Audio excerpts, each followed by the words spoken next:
But Kate needed all the hours she could get. This being a grown-up thing was kind of expensive. It didn't help that she'd lost all her scholarships, so her career and path to bigger bucks was delayed.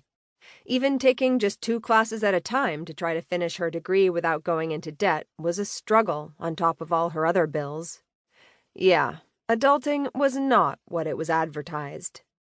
"You've got customers," Frank called as she tied her apron around the uniform that was a little too snug on her now. It was the one she'd worn the first time she had this job when she was a senior in high school.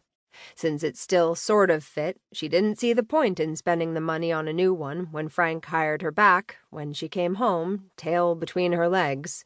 Besides, she noticed she got better tips now that she had a hard time containing her boobs. Her late development in the chest area was one of 2 things about her adult life she didn't curse. "I'm on it, Chief," she teased with a mock salute as she backed out of the swinging double doors into the dining area. Turning around, she was relieved to see she was working with Carol today. They always had a fun shift when they were together. The red-headed woman was in her 40s and took absolutely no shit, but she had taken Kate under her wing when Kate returned to work at the diner, a little more vulnerable and beaten down than she'd been in her cocky high school days. "There you are!" Carol tucked her pen behind her ear as she greeted the younger woman. "Check out Mr. Hot Pants in your section. I was hoping you'd get here in time to wait on him." Kate glanced over at the counter where she was serving today. Sure enough, a blonde Adonis in a gray Henley was busy looking at the menu. "Wow," she murmured. "Wow is right. Get your cute butt over there and pour on the charm." Kate smirked and shook her head as she made her way to the pit. Carol was always trying to fix her up with any halfway decent-looking man who walked into the diner alone. She took the step into the pit and did a quick survey of the number of open spaces versus the supply of silverware and dishes in stock.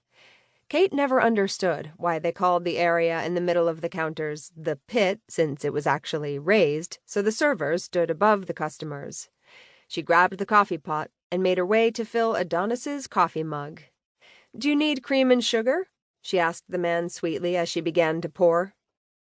The sound of her voice made him look up from the menu he was perusing, his gaze lingering at her chest before he looked up at her face and smiled.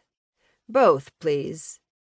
Several thoughts bombarded her at once. First and foremost, he's even better looking up close. Second, what a jerk for staring at my chest. And third, his smile is so beautiful, he must have had braces when he was a kid. And finally, braces. Ugh. She wondered how much those were going to cost.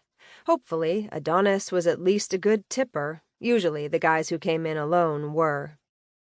His attempt at chatting her up wasn't unusual. A lot of her customers did. What was strange was how self-conscious she was while talking to him. He watched her every move, almost scrutinizing her with a thoughtful expression and an occasional smirk as they bantered back and forth. Their exchange bordered on flirting, and she was ashamed to say her other customers may have suffered from the service they received from her that morning. Kate served him his all-American meal, cheeseburger, fries, and a chocolate shake, pausing to ask if he needed anything else. "This looks really good, Katie." He glanced at her name tag before saying her name. She'd meant to ask Frank for one that had her grown-up moniker. Once again, Adonis paused to stare at her boobs. "Eyes up here," she scolded with a laugh, although a secret part of her liked that he seemed to appreciate her assets. She certainly appreciated what she could see of his. Muscular chest, defined arms, blue eyes that stood out from his golden tan, and blonde hair she could almost picture running her fingers through. Oh, geez, Katie Connolly, get a grip. Even she scolded herself like a child. He was an older man, probably with an established career and a sophisticated girlfriend or wife, although she noticed there was no ring on his finger, so probably a girlfriend.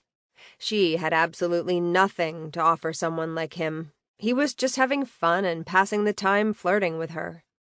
That's okay. That's really all she was doing, too, because even if he was interested in her, she could never date him. She had too many things to do to let someone like Adonis sidetrack her.